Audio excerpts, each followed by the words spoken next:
এবারে নির্বাচনে প্রার্থী হওয়া? জি না, জি না, দেন নাই কেন না? এই জন্য না, এই আশায় না, প্রার্থী হওয়ার জন্য না, মার্কা হওয়ার জন্য না, খোদার কসম না, আখিরাতের জন্য। এবং আমাদের এটা বিশ্বাস, হাদিসের সবগুলো বক্তব্য একত্র করিলে এ কথা বোঝা যায়, কোন ইসলাম বিরোধী শক্তি, যত ষড়যন্ত্রকারী শক্তি, ইসলামের বিরুদ্ধে, ইসলাম নিয়ে যাদের গায়ে জ্বালা, ইসলাম নিয়ে যাদের অ্যালার্জি, ইসলামকে যারা পছন্দ করে না, এমন যেই কোনো মুনাফিক, যেই কোনো দুশ্মন আমাদের দেশেই মনে করেন, হুজুররা বললে, যখনই বলে যে হুজুররা এই করছে, হুজুররা ওই করছে, হুজুরদের মধ্যে উদারতা কম, হুজুরদের মধ্যে বাড়াবাড়ি বেশি, হুজুররা সাম্প্রদায়িক দাঙ্গা লাগাই দিচ্ছে, হুজুররা আপনার প্রগতির অন্তরায়, আধুনিকতার প্রতিবন্ধক, যত কিছু বলে মনে করেন, হুজুররা বলতে যাকে বুঝায়, বিশ্বাস যেই কোনো মানুষ ওদের আচরণ থেকে বের করলে এটাই পাবে, এই হুজুররা বলতে ওরা আমাদের কওমি মাদ্রাসার হুজুরদেরকেই বুঝায়। ওরা এটা বুঝে এই হুজুররা, এরাই হুজুর, বিরোধিতাই করুক কিন্তু আমগরেই কয় হুজুররা। তো কাজে আলহামদুলিল্লাহ, তুমি যে বারবার আমগরে এটা বুঝছো আমরা হুজুর, এবং আমগরে যে স্বীকৃতি দিছ, তোমার এই স্বীকৃতির জন্য তোমার ধন্যবাদ, ধন্যবাদ, ধন্যবাদ। এজন্য আলহামদুলিল্লাহ সব সময় হুজুররা, মানে কেউ বিরোধিতা করবে একটি অন্যায়, আল্লাহর বিরুদ্ধে, রাসূলুল্লাহ সাল্লাল্লাহু আলাইহি সাল্লামের বিরুদ্ধে, ইসলামের বিরুদ্ধে, কোরআনের বিরুদ্ধে, যেই কোন রকমের ছোট্ট কেউ কোন রকম ষড়যন্ত্র করবে, অপমান করবে, তুচ্ছ-তাচ্ছিল্য করবে, তো ওই বিরোধিতাকারী সম্প্রদায় সবার আগে ভাবে যে এবার প্রথমেই যারা গর্জে উঠবে তারা কওমির সন্তানরা। এটা জান, ইসলাম বিজয় হবে, কালেমার বিজয় হবে, মাহদী আসবে, ইমানের পতাকা উড়বে, বিশ্বময় আরেকবার সারা পৃথিবীতে ইসলামের খেলাফত আরেকবার জিন্দা হবে। কিন্তু দেখার বিষয় হলো সেই কাফেলায় আমি, আমার সন্তান, আমার পরবর্তী বংশধর থাকবে কিনা।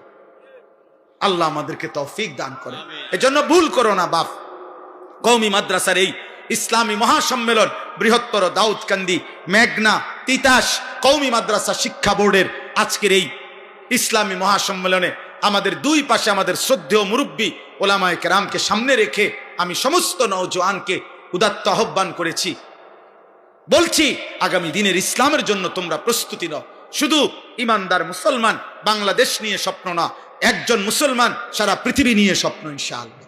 নির্দিষ্ট কোনো সংখ্যা পূরণ হওয়া ওয়াজের জন্য জরুরি না, মানে কমপক্ষে যদি শ্রোতা 100 জন না হয় তাহলে ওয়াজ করা মাকরুহ, এমন কোনো বিধান নেই।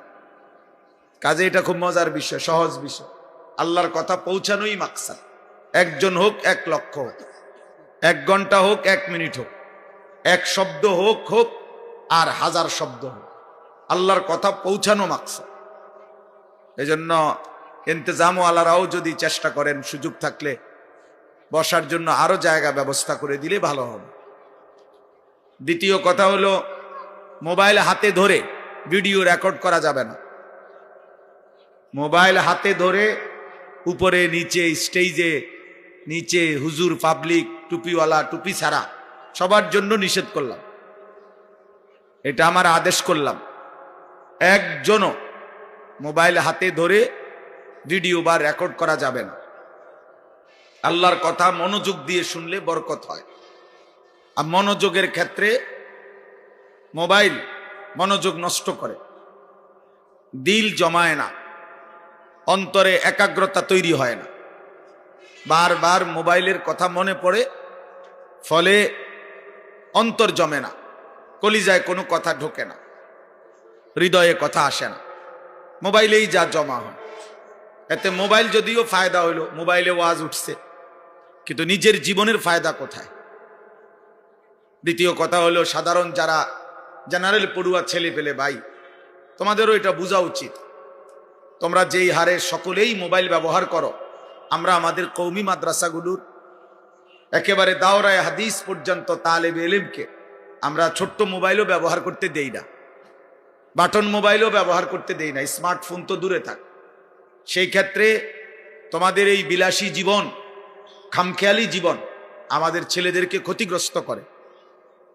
ওরা আফসুস করে যে আহা, সে মনে খুব মজা করতেছে, এত ছোট ছেলে, হাতে হাতে বড় মোবাইল, আর আমি মাদ্রাসায় পড়ার কারণে আমারে দিচ্ছে না। অথচ খোদার কসম, এটাই সত্য যে একদিন এটা স্পষ্ট হবে যে এই ব্যবহারকারীরাই মূলত ক্ষতিগ্রস্ত ছিল। আর আমরা যাদেরকে আগলায় রাখছি ইনশাআল্লাহ তারাই উপকৃত হয়েছে। এই জন্য আমি বললাম এটা জরুরি বিষয়, এটা খেয়াল করার মতো বিষয়। আমাদের তালেবে ইলম মাদ্রাসার, এটা কওমি মাদ্রাসা শিক্ষা বোর্ডের তত্ত্বাবধানে আজকের এই মোবারক মাহফিল। এখানে আলহামদুলিল্লাহ আমাদের অত্র অঞ্চলের কওমি মাদ্রাসাগুলো থেকে অনেক তালেবে ইলম আসছে। আল্লাহ তাআলা প্রত্যেককে ইলমে আমলে বরকত দান করেন। তালেবে ইলম ছাত্র ভাই, মাদ্রাসার যারা কওমি মাদ্রাসার সন্তানরা, আমার একটা বিশেষ কথা হলো, এই কথা মনে রাখতে হবে বাপ, কওমি মাদ্রাসার তালেবে ইলম এটা উম্মতের শেষ চেরাগ, আখিরি প্রদীপ, জাতির শেষ আশা ভরসার, ঈমান আমলের শেষ কেন্দ্রবিন্দু। অতএব এই সমাজের সমস্ত মানুষ গুনার মধ্যে ডুবে যাক, এই সমাজের প্রত্যেকটা কিশোর যুবকের হাতে একটা একটা বড় মোবাইল অথবা বিলাসী জীবন তাদের থাকুক, কিন্তু তুমি কওমি মাদ্রাসার সন্তান, তুমি মনে রেখো যে আল্লামা ইকবাল বলছেন, আগারচে বুত হে জামাত কি আস্তিনু মে মুঝে হ্যায় হুকমে খুদা লা ইলাহা ইল্লাল্লাহ। একজন মুমিনের ঈমান হবে এমন, ঈমানদার বলবে যে যদি আমার এলাকার, পাড়ার, মহল্লার, আমার সম্প্রদায়ের প্রত্যেকের কাছে কাছেই মূর্তি থাকে, আর এই সমস্ত মূর্তির মাঝখানেও যদি আমাকে দাঁড় করায়, আমি সেই মূর্তির স্তূপের মাঝে দাঁড়িয়েও বলবো লা ইলাহা ইল্লাল্লাহ, আমি আল্লাহ ছাড়া অন্য কাউকে মানি। তার মানে চারিদিকের লক্ষ কোটি কিশোর যুবক মোবাইল ব্যবহার করুক, এর মাঝখানে দাঁড়ায়ও তুমি ঘোষণা দাও যে আমি কওমি মাদ্রাসার তালেবে ইলম, আমি আল্লাহর কোরআন পড়ি, আমি রসুলের সুন্নাহ পড়ি, আমি স্বপ্ন দেখি, নিজের স্বপ্ন দেখি আগামী পৃথিবীর, আমি স্বপ্ন দেখি আগামী পৃথিবী বদলাবার। এজন্য আমি দুশ্মনের ফাঁদে ভেসে যাব না, বরং ইনশাআল্লাহ দুশ্মনের ফাঁদ থেকে আমার জাতিকে আমি ফেরাবো ইনশাআল্লাহ। তাহলে ভাইয়া, তোমরা যদি মোবাইলে আসক্ত হও, মোবাইল যদি তোমাদের পছন্দ হয়, কোন জেনারেল পড়ুয়া ছেলের চলাফেরা, চুল, তার বিলাসী মেয়ের সাথে গল্প গুজব, হাসি ঠাট্টা আর হারাম বিনোদন দেখে যদি তোমার আফসুস হয়, তো মনে রাখো মাদ্রাসায় না পড়লে ভালো ছিল, পাঞ্জাবি না পড়লেই ভালো ছিল, টুপি মাথায় না দিলেই ভালো ছিল। এলেমের সাথে এত বড় অপমান করা ঠিক হলো না, বরং কথা ছিল এই, মাদ্রাসার তালিবে ইলম নিজেকে গড়বে, হাজারো মানুষকে আল্লাহর দিকে ফেরাবে, গুনার রাস্তা থেকে ফিরাবে। এই জন্য আমাদের আসলাফ ও আকাবের এটাই করে গেছেন। আমাদের দারুল উলুম দেওবন্দ মাদ্রাসা, এটা শুধু একটা মাদ্রাসা না, এটা একটা ইতিহাস, এটা একটা ঐতিহ্য, এটা একটা ফিকির, এটা একটা মতবাদ, এটা একটা চেতনা, এটা একটা আন্দোলন, একটা সংগ্রাম, একটি আলোর মিনার, একটি চেতনার বাতিঘর। এই পৃথিবীতে, সারা পৃথিবীব্যাপী যেখানেই মানুষের অস্তিত্ব আছে, আলহামদুলিল্লাহ উলামায়ে দেওবন্দের কওমি মাদ্রাসার খেদমত সেখানেই আছে, সেখানেই আছে। উম্মতের হার তবকার উপরে ঈমান ইসলামের প্রত্যেক শাখা, আলহামদুলিল্লাহ এমন কোন শাখা নাই, নবী জীবনের 23 বছরের সব শাখায় উলামায়ে দেওবন্দের মেহনত আছে, খেদমত আছে, ফিকির আছে। এটা আমাদের ইতিহাস। এই পৃথিবীর কারো বক্তৃতা দিয়া, কারো হুঙ্কার দিয়া, কারো জুলুম আর নির্যাতন দিয়ে, 2-4টা গুলি দিয়ে আমাদের এত বড় ইতিহাস, 160 বছরের আমাদের দেওবন্দের ইতিহাস, কওমি মাদ্রাসার ইতিহাস, কাসেম নানুতুবির সেই রেখে যাওয়া আমানত 160 বছর ধরে গোটা পৃথিবীময় আলো দিচ্ছে, আলো ছড়াচ্ছে। এটা কারো 2-4টা ধমক হমক আর ষড়যন্ত্রে নিববে না ইনশাআল্লাহ, কোনোভাবেই না, কোনোভাবেই না। এই জন্য কওমি মাদ্রাসার তালিব ইলম কোনোভাবেই আশপাশের কারো দ্বারা, প্রিয় ভাই প্রিয় সন্তান, প্রভাবিত হইও না, বরং তোমার ঈমান তোমার আখলাক দ্বারা যেন অন্যে প্রভাবিত হয়, অন্য যেন প্রভাবিত হয়। আমিও বললাম, একসাথে অনেক তালেব ইলম দেখলাম, হীনমন্যতায় ভুগো না, হীনমন্যতায় ভুগবা না, কাপুরুষতায় ভুগবা না যে আমাদের সার্টিফিকেট কই, না লাগবে না সার্টিফিকেট। সার্টিফিকেট ওনারা বাতে খায়, আমরা সিরা খাই না, আমরা বাতে খাই। সার্টিফিকেট আমাদের লাগবে না। এত দুনিয়ার মূল্যায়ন, কোন ফাসেক ফুজ্জারের মূল্যায়নের তেমন কোনো পাত্তা নাই। দুনিয়াবি কোন অর্থলোভী, দুনিয়া লোভী, সম্পদশালী সে আমাদেরকে মূল্যায়ন করুক বা না করুক, এটার আমরা ধার ধারি না। তোমার মূল্যায়ন আমরা চাই না বেটা, মূল্যায়ন তো তার হাতে, আল্লাহর হাতে। ওয়ালিল্লাহিল ইজ্জাতু, সম্মান ইজ্জত আল্লাহ বলেছেন আল্লাহর জন্য, আল্লাহর জন্য। সম্মান তো তার কাছে। তো ইজ্জু মান তাশা ওয়া তুযিল্লু মান তাশা, আল্লাহ বলেছেন আমি যাকে ইচ্ছে করি সম্মানিত করি, আমি যাকে ইচ্ছে করি তাকে অপমানিত করি। তাহলে যিনি আসমানওয়ালা রব, তিনি তালেব ইলম, কোরআন পড়নেওয়ালা, রাসূলের সুন্নাহ পড়নেওয়ালা এমন মানুষকে মহান আল্লাহ সম্মানিত করেছেন কিনা বলেন? তো তারা আপনি কি সম্মান করবে না? আপনি বুঝেন কি?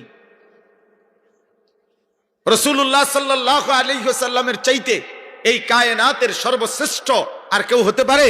তো তিনি কোরআন পড়নেওয়ালা, রাসূলের সুন্নাহ পড়নেওয়ালাকে মূল্যায়ন সম্মান করেছেন কিনা বলেন? তাহলে আর কে সম্মান করত? আর কে সম্মান করত? আরশে আজিম থেকে যার জন্য পুরস্কারের ঘোষণা আছে, সে যদি আবার রাস্তার থেকেও খুঁজে, তাহলে এটা হবে কেমনে? তাহলে এটা ইনসাফ হবে কেমনে বেটা? যিনি মহান মালিক তিনি তো মূল্যায়ন করেছেন। এজন্য আমি আগে আপনাদেরকে বলবো, ভাই আপনাদের জন্য বলবো ইনশাআল্লাহ, 1 মিনিট, বাকি আমার তালেব ইলমদেরকে আমি আলাদা বলবো। আজকে ইদানিং কালে অনেক তালেব ইলম কিছু কিছু তোমরা মাপতেছ, এদিকে চলে গেলে ভালো হয়, ওইদিকে চলে গেলে ভালো হয়, ওইদিকে সার্টিফিকেট মিলবে। আমরা আল্লাহর রহমতে এ দেশে সারাদিন হাঁটি, সার্টিফিকেট আর সার্টিফিকেট ছাড়া, হ্যাঁ, বাতাস চাইলে কোনো পার্থক্য, আর বিল্ডিং, দালান, টাইলস, দুনিয়ার ভোগ বিলাসিতায় পার্থক্য তেমন কিছু দেখি না, তেমন কিচ্ছুই দেখছি না এই পর্যন্ত। জিন্দিগি তো পথে পথেই থাকি, বাইরে বাইরেই থাকি। অতএব কোনোভাবেই কারো প্রলোভনে যে সার্টিফিকেট লাগবে, দুনিয়ায় প্রতিষ্ঠিত হইতে হবে, বড় কিছু হইতে হবে, আল্লাহর কসম কোরআনওয়ালার চাইতে বড় কিছু হইতে পারে না, সুন্নাহওয়ালার চাইতে বড় কিছু হতেই পারে না। অতএব যে তোমাকে বলছে কোরআন ছেড়ে বড় কিছু হইতে আসো, যে তোমাকে বলছে রাসূলের সুন্নাহ ছেড়ে বড় কিছু হইতে আসো, খোদার কসম সে তোমাকে ধোঁকা দিছে, দাল্লা ওয়া আদাল্লা, ও পথ হারাইছে, তোমারও পথ হারা করে দিয়েছে। ও তোমারে ধোঁকা দিছে, ধোঁকা ধোঁকা ধোঁকা। কোরআনের চাইতে বড় পড়া হতে পারে না, সুন্নাহর চাইতে বড় কিছু কায়নাতে নাই। আমি চ্যালেঞ্জ করলাম, কোথাও নাই। গোটা ইউরোপের সবগুলো পড়া, গোটা ইউরোপের সবগুলো বইয়ের পড়া একত্র করিল, এখনো ন্যূনতম একজন আদনা মুসলমান, একজন সামান্য মুসলমানের যেই আখলাক, এই বেঈমানদের এখনো সেই আখলাক হয় নাই বেটা। চ্যালেঞ্জ এটা বেটা। যাদের ঘরে নারী পুরুষ, ছেলে মেয়ে, মা বাবার অবাধ ব্যভিচার, অবাধ মেলামেশা, যাদের কোনো পারিবারিক ফ্যামিলি সিস্টেম নাই, যাদের চরিত্রের কোনো পবিত্রতা নাই, যারা ফ্রি সেক্সকে রাস্তায় যত্র তত্র যেখানে সেখানে যেই কোনো অবস্থায় জিনা, ব্যভিচার, মদ, হারামকে যাদের কাছে স্বাভাবিক মনে হয়, এরা কোনোভাবেই আমাদের আদনা একজন মুসলমানের কাছেও আসতে পারে না বেটা, কোনোভাবেই না, কোনোভাবেই না, কোনো যুক্তিতেই না। প্রযুক্তি আধুনিক, তো সেটা তো মেশিনে না আধুনিক, মানুষের কথা না বলবা বেটা। বিমানে না দ্রুত চলে, মেশিনে না দ্রুত কাজ করে, রোডে না ভালো বুঝলাম, সবই তো ঠিক আছে, এগুলো তো আধুনিকতা, এগুলো তো প্রযুক্তি, এগুলো তো হলো রড, লোহা, এটা তো ঠিক আছে, কিন্তু মানুষটার হালাত কি সেটা না বলবেন না। হিসাব বুঝেন নাই? মানুষটার আখলাক বলেন, হ্যাঁ মানুষটার আখলাক বলেন। এই জন্য আমাদের এই ভারতীয় উপমহাদেশের বিখ্যাত বুজুর্গ সৈয়দ আবুল হাসান আলী নদভী রহমতুল্লাহ আলাই তিনি বলছিলেন যে হে ইউরোপবাসী, তোমরা আজকে আধুনিকতার কারণে তোমরা পাখির মতো বিমানে শূন্যে উঠতে পারো, প্রযুক্তির কারণে মাছের মতো পানিতে অত্যাধুনিক জাহাজে ভাসতে পারো, তো পানির মধ্যে ভাসতেও পারো, শূন্যের মধ্যে পাখির মতো উঠতেও পারো, কিন্তু ইনসান হয়ে মানুষ হয়ে দুই পায়ে জমিনে হাঁটতে পারো না। এটা আলী মিয়া নদভী রহমতুল্লাহর কথা। এই জন্য কমপক্ষে বুঝমান তালেব এলেম যারা, কওমি মাদ্রাসা ছেড়ো না। কওমি মাদ্রাসা উম্মতের আখিরি চারাক, শেষ বাতি, শেষ প্রদীপ। এই জন্য আমি তো সবসময় বলি, একথা স্পষ্ট, অন্যের কোনো অবদান নাই, আমি এটা বলি নাই। অন্য ঘরানার অবদান ওনারটা উনি বলবো, আমারটা আমি কম। সুদাই সাহেব আপনারটা আমনে কন, আপনার অবদান আমি কবু কিতাম, আপনারটা আমনে বলেন। আমার ওলামায়ে কেরাম আসলাফ আকাবেরের অবদান আমরা বললাম। এই জন্য বললাম এটা বহুত জরুরি, আমাদের এটা মনে রাখতে হবে। কোনোভাবেই কোনোভাবেই কোনোভাবেই কওমি মাদ্রাসা তালেব এলেম এর চাইতে শ্রেষ্ঠতম উত্তম পড়ালেখা আর কোথাও তোমার জন্য মিলবে না। বাত মিলবে বাবা, বিল্ডিং মিলবে, আর্থিক সমৃদ্ধি মিলবে, কিন্তু কোরআন সুন্নাহর খেদমতের, আল্লাহর দ্বীন নিয়ে পড়ে থাকা, আল্লাহর দ্বীন নিয়ে জীবন কাটানো, আল্লাহর দ্বীনের উপরে মৃত্যু পর্যন্ত থাকা, ইনশাআল্লাহ আশা করি একথা দৃঢ়তার সাথে বলতে পারি, এর চাইতে উত্তম কোনো জায়গা নেই, এর চাইতে উত্তম কোনো জায়গা। আমি বলতেছিলাম এদিন এটা বারবার কাইতে, অপারেটরওয়ালা কোথায়, এটা কি দেখেন কিছু? আপনি এটা ঠিক করেন, এসে আবারও হেন থেকে হাতলারে মিয়া, আপনি এখানে আসেন।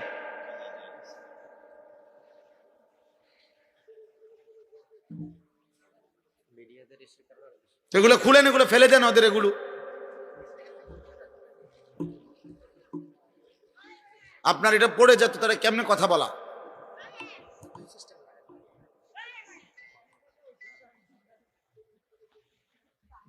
এই জন্য বললাম, আমি একটা সহজ কথা বলি, এখনো আমাদের বাংলাদেশে আলহামদুলিল্লাহ যেই কোনো ইসলাম বিরোধী শক্তি, যত ষড়যন্ত্রকারী শক্তি, ইসলামের বিরুদ্ধে, ইসলাম নিয়ে যাদের গায়ে জ্বালা, ইসলাম নিয়ে যাদের অ্যালার্জি, ইসলামকে যারা পছন্দ করে না, এমন যেই কোনো মুনাফিক, যেই কোনো দুশ্মন আমাদের দেশেই মনে করেন হুজুররা বললে, যখনই বলে যে হুজুররা এই করছে, হুজুররা ওই করছে, হুজুরদের মধ্যে উদারতা কম, হুজুরদের মধ্যে বাড়াবাড়ি বেশি, হুজুররা সাম্প্রদায়িক দাঙ্গা লাগাই দিচ্ছে, হুজুররা আপনার প্রগতির অন্তরায়, আধুনিকতার প্রতিবন্ধক, যত কিছু বলে মনে করেন হুজুররা বলতে যাকে বুঝায়, বিশ্বাস যেই কোনো মানুষ ওদের আচরণ থেকে বের করলে এটাই পাবে, এই হুজুররা বলতে ওরা আমাদের কওমি মাদ্রাসার হুজুরদেরকেই বুঝায়। ওরা এটা বুঝে হুজুররা, এরাই হুজুর, বিরোধিতাই করুক কিন্তু আমগরেই কয় হুজুররা। তো কাজে আলহামদুলিল্লাহ তুমি যে বারবার আমগরে এটা বুঝছো আমরা হুজুর, এবং আমগরে যে স্বীকৃতি দিছ, তোমার এই স্বীকৃতির জন্য তোমার ধন্যবাদ, ধন্যবাদ, ধন্যবাদ। এজন্য আলহামদুলিল্লাহ সব সময় হুজুররা, মানে কেউ বিরোধিতা করবে একটি অন্যায়, আল্লাহর বিরুদ্ধে, রাসূলুল্লাহ সাল্লাল্লাহু আলাইহি সাল্লামের বিরুদ্ধে, ইসলামের বিরুদ্ধে, কোরআনের বিরুদ্ধে, যেই কোন রকমের ছোট্ট কেউ কোন রকম ষড়যন্ত্র করবে, অপমান করবে, তুচ্ছতাচ্ছিল্য করবে, তো ওই বিরোধিতাকারী সম্প্রদায় সবার আগে ভাবে যে এবার প্রথমেই যারা গর্জে উঠবে তারা কওমির সন্তানরা।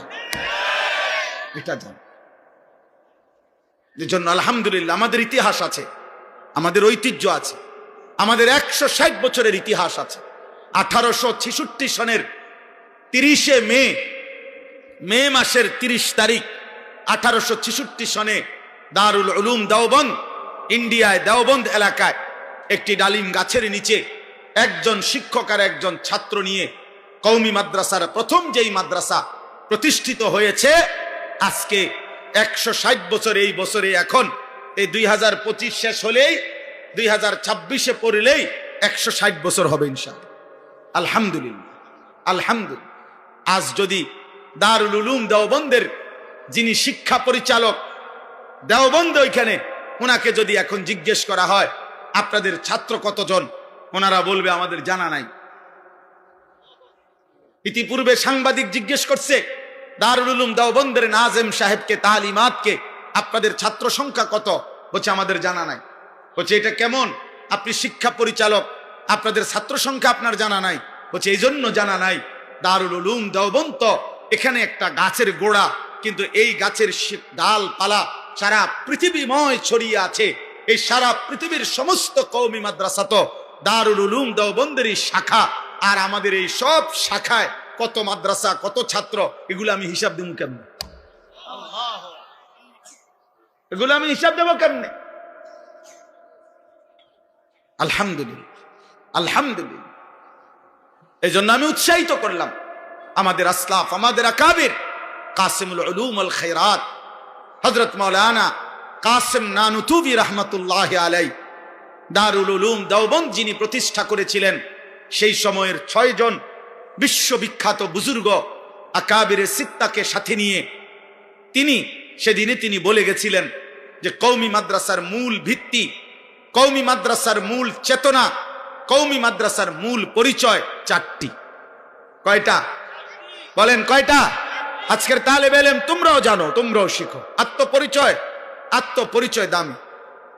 আমি জানি আমার আব্বা কি ছিলেন, তা আমি আরেকজনের বাপ দেখে আফসোস করা লাগে না। আমি জানি আমার আব্বা 43 বছর কুমিল্লা শহরে এক মসজিদে ইমামতি করছেন।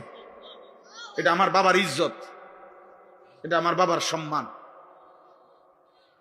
কাজেই আরেকজনের বাপের 10,000 কোটি টাকা দেখে আমি ধোঁকা খাওয়ার কিছু নাই,